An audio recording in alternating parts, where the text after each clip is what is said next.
Hello बच्चों, अब मैं आपको दिखा रही हूँ आपकी कक्षा का पाठ दुख का अधिकार के 23 अति लघु प्रश्न उत्तर।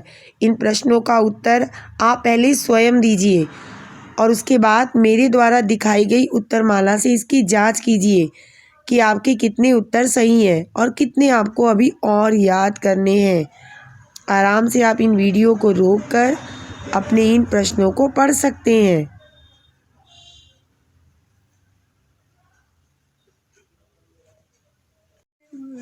अब हम देखते हैं इसकी उत्तरमाला। किसी व्यक्ति की पोशाक को देखकर हमें क्या पता चलता है? उसकी हैसियत और समाज में उसके दर्जे का। खरबूजे बेचने वाली से कोई खरबूजे क्यों नहीं खरीद रहा था?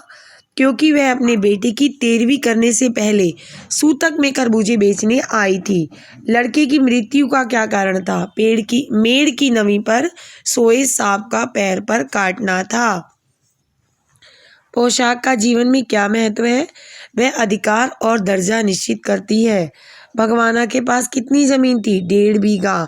भगवाना अपने परिवार का निर्वाह कैसे करता था? जमीन पर कछियारी करके, यानी साग सब्जियां बोके। बुढ़िया को लड़के की मृत्यु के दूसरे दिन खरबूजे क्यों बेचने आना पड़ा?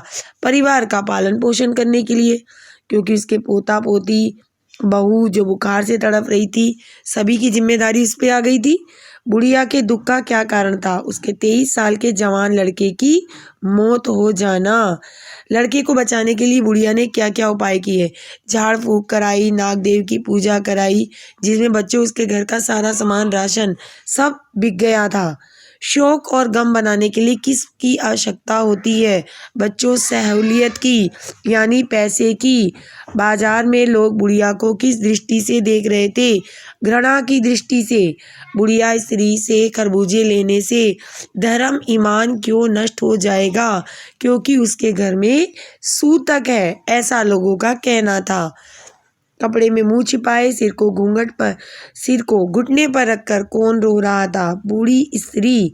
अनेक बंद दरवाजे कौन खोल देती है, या कौन अनेक बंद दरवाजे खोल देती है? तो हमारी पोशाक। लेखक ने स्वयं की तुलना किससे की है? कटी पतंग से। बूढ़ी स्त्री खरबूजे कहाँ बेच रही थी? फुटपाथ पर। सांप के काटने पर लड़के का शरीर कैसा पड़ गया था? काला। बूढ़ी स्त्री को ने अपने बचे हुए गहने क्यों बेचने पड़े? बूढ़ी स्त्री को बेटे के अंतिम संस्कार के लिए, क्योंकि हमारे यहाँ कहा गया है कि इंसान आता तो बिना वस्त्र के है, लेकिन जब जाता है तो उसको नए वस्त्र पहनाकर ही अग्नि दी जाती है।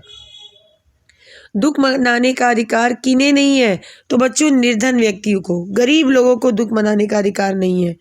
अब ये सूतक क्या है? तो किसी बच्चे के जन्म या किसी की मृत्यु हो जाने पर निश्चित अवधि तक घर को अशुद्ध माना जाता है। कुछ समय तक, 11 दिन, 13 दिन, 7 दिन, ऐसे लोगों का है। उन्हीं दिनों को सूतक कहते हैं। लोगों के धर्म ईमान की चिंता किसे और क्यों हो रही थी? लाला जी को ईर्ष्या भाव के कारण हो रही थी। निधन व्यक्ति शोक क्यों नहीं मना पाता? बच्चों, क्योंकि वह अत्यंत गरीब होता है और अपनी दैनिक यानी रोज की आवश्यकताओं की पूर्ति के लिए वो घर में बैठ नहीं सकता, उसे काम करना ही पड़ता है। लेखक ने बूढ़ी स्त्री की तुलना किससे की है? अपने पड़ोस की संभ्रांत महिला, पैसे वाली महिला से।